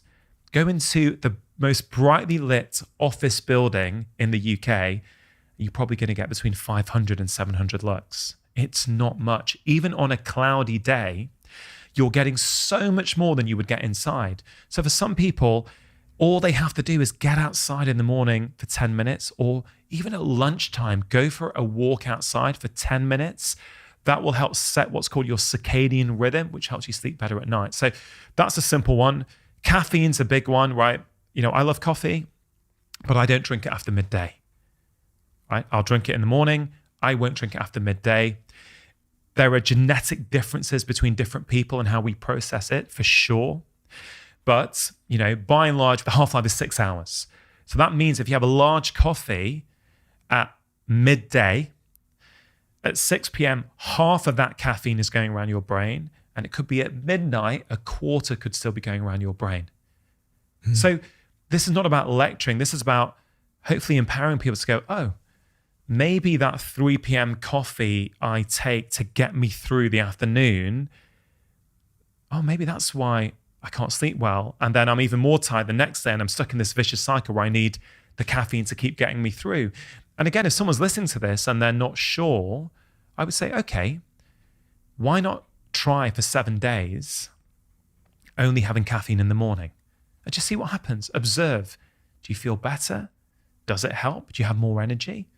Great. And if you think you're some way and you really think it's a problem, you might want to wean down and try 7 days without. I never tell my patient to stop drinking coffee or to stop drinking alcohol. I want to help show them the impact it's having. Right? So let's say a patient's drinking too much alcohol for their health. I want to help persuade them to go for 7 days without and see how they feel. Right? If they can experience how they feel differently, and then they go, yeah, I love it, but you know what? The amount of fun I get on a Friday night, hanging out with my mates, having a few beers, it's worth the hangover and the fatigue and the irritability on Saturday. If they say that they're happy with that trade-off, okay, fine. But a lot of people are not aware of the trade-off. Like with coffee, we are drinking so much. We are a nation of caffeine addicts. We're a world of caffeine addicts, frankly. It's a psychoactive stimulant. It's a beautiful one, but it's a psychoactive stimulant. So all I'm saying is that if you're struggling with your sleep, you might want to reduce it. You might want to knock it back a bit. And there's plenty more we could talk about with sleep. But all I want to say to people is small changes to your sleep make a difference. Don't set the goal that's going to be 8 hours a night. Sure, if you can do that, wonderful. But even 15 minutes more a day will absolutely make a difference. One of the moments in your book that you describe as being really pivotal, and you referenced it earlier as being pivotal to your life, was the moment your child got ill. Your 6-month-old child became unwell, and that became a catalyst in your life for, I guess, many things. Can you talk to me about why that was so pivotal, and why when your child became ill, that was in part what I understand is part of the inspiration behind many of the thoughts in the book? My son Janum getting sick at 6 months old literally changed the course of my career. I wouldn't be doing what I'm doing today had that not happened. So rewind, 2010. I become a father for the first time, right? Super excited, right? It's amazing. We're new parents. Everything's going well, blah-de-blah-de-blah. And that December, the end of December, we decided to go on holiday for a week in France. I've got friends out there. One of them's got a house out there. We were going to go and stay there. And we flew out just after Christmas, my wife, myself, and my son. And we got to my friend's house. They weren't going to be there till the next day. And we're meant to sleep downstairs there. That was the room that we'd been allocated at my friend's place. And normally my wife would have probably gone and put him to sleep. But she said she didn't feel she wanted to. He was a bit sniffly. He wasn't, mother's intuition, call it whatever you will. She didn't do it. Anyway, we're upstairs in this kind of open plan kitchen. I think I'm doing some washing up. And then she calls out to me, says, Rangan, he's not moving. I drop everything, turn around, see him, and I think he's probably choking because he's had a lot of phlegm all day. So I take him, I turn him over, I try and clear his airway. Nothing's happening. I probably froze. I can't quite remember now with clarity. But my wife said, look, we just got to get him to the hospital. So we got to the hospital, which was 2 minutes away. We got in, and you could see how scared the medics were, because it's not uncommon for children at the age of 6 months to have a convulsion. It's something we call a febrile convulsion. There's a fever that causes the convulsion, but he had no fever. They were like, well, why on earth is this 6-month-old kid just stopped moving and had a convulsion? So he got blue lighted down because it was a little mountain resort, down to the valley. My wife's going in the ambulance. I'm like following in the car thinking, what on earth is happening?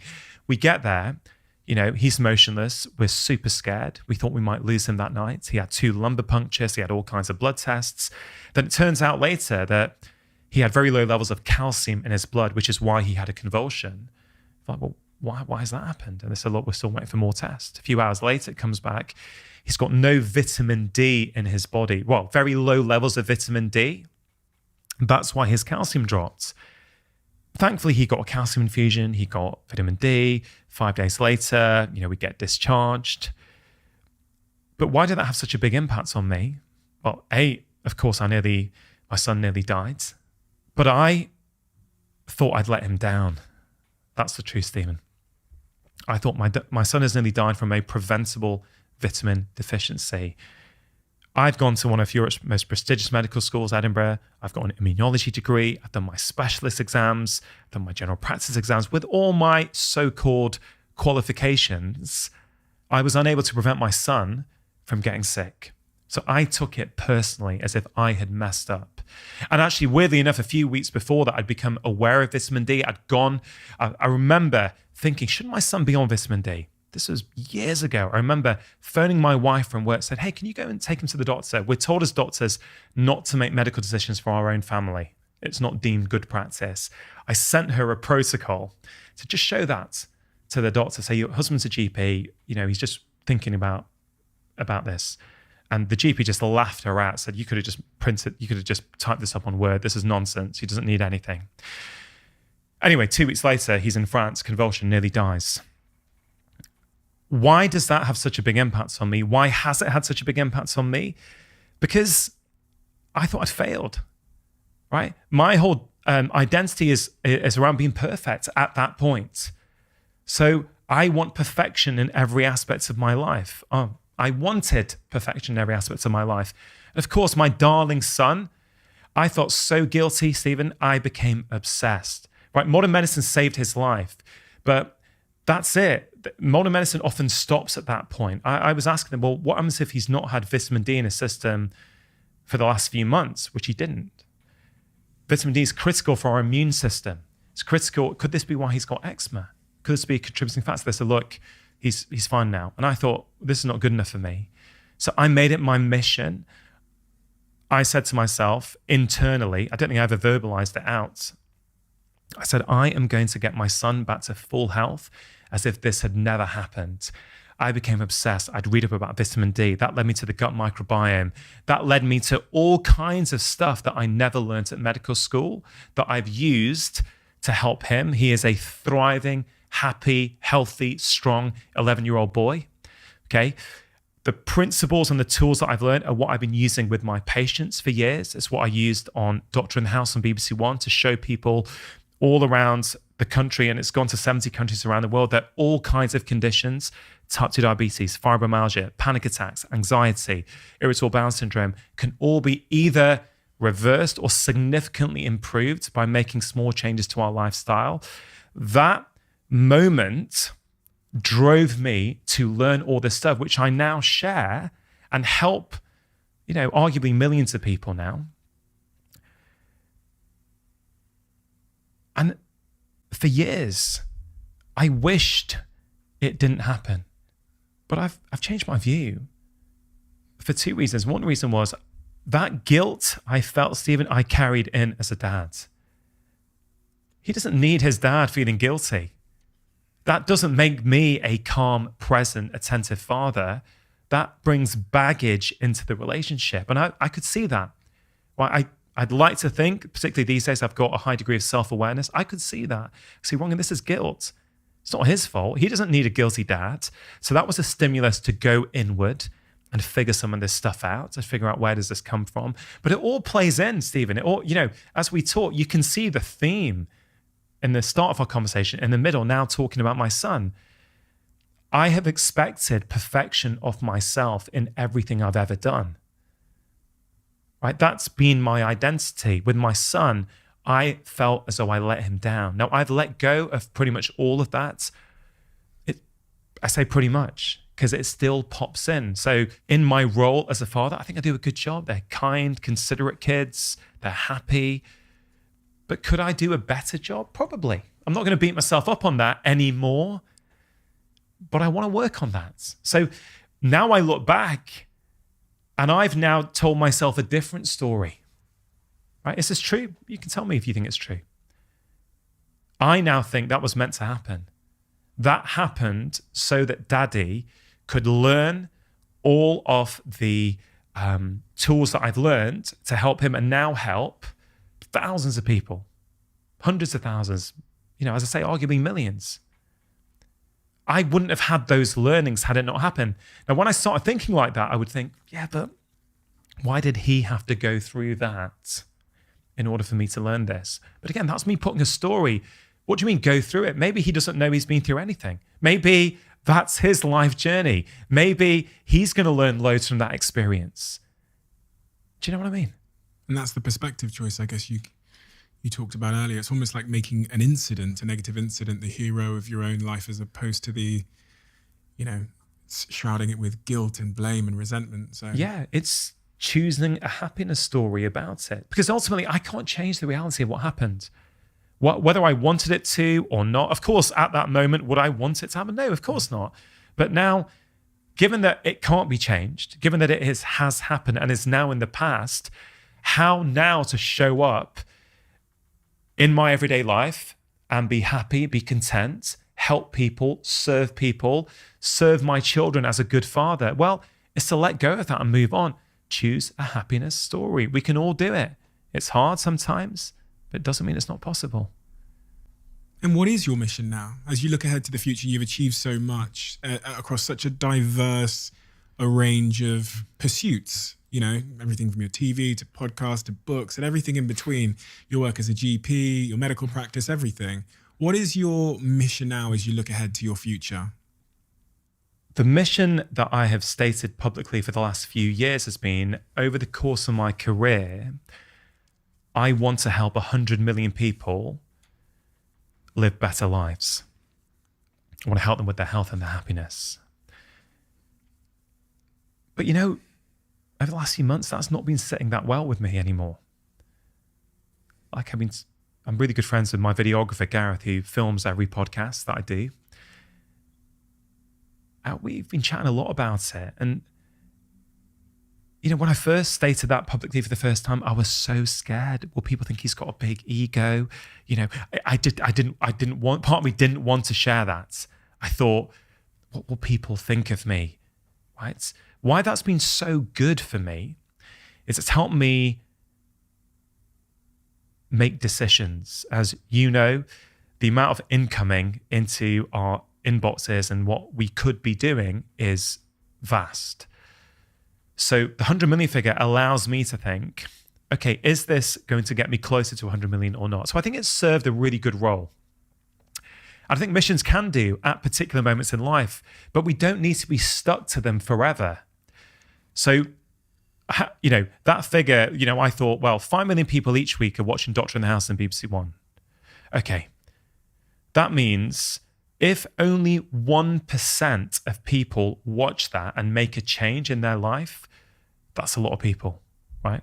And now that's gone to 70 countries around the world. I'm like, okay, so this is how you can use the media to amplify your message and help people with hopefully a strong, simple message all over the world. Right now, I think, and that's helped me do things like, I'll be honest, like when I started my podcast, it was just a bit of fun, right? I didn't have a name. I didn't have a logo. I just thought, okay, this would be cool. I didn't know what the name was when I was interviewing people, like the first 6 interviews.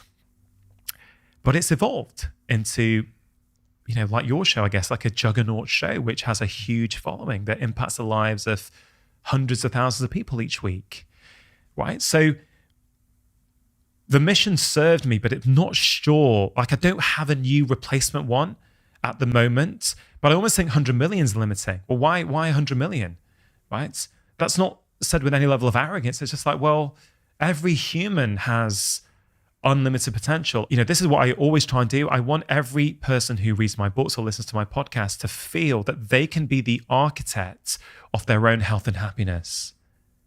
That's not me diminishing the fact that your environment and society plays a role. No, but even if it does, I still want that person to feel that they have agency and they've got an element of control. So if I think about short-term goals, I very much want this book to be a success, not so that it can feed my ego, but because I genuinely think the 10 chapters, the 10 life lessons are universal. So whoever you are, Wherever you are in life, I think these 10 chapters, these 10 lessons hold true for everyone. If anyone disagrees, I'd welcome a conversation about it, but I really think they do. And I think they're sort of things that people can revisit. They use them, then in a few months when life goes off track, they can come back. That's one immediate goal. But I think going beyond that, the mission's about conversation, right? Conversation matters. Long form conversation, like what you do on this show and like what I do on my show, that matters. We need that now more than ever. Everything is reduced down to that smallest soundbite that we can get out there. The problem is that comes at a cost because we lose perspective. It doesn't make us compassionate. It makes us angry. Right? People are isolated. There's a lack of community. People feel lonely. It's driving them to junk happiness habits. I've got so many young men who've come to see me who've got pornography addiction, right? They can't even look me in the eye when they tell me they're that ashamed and embarrassed. They've not told anyone. They've not told their friends. They've not told their parents. There will be someone, Stephen, listening to this right now who's got an issue with pornography and they don't know where to turn.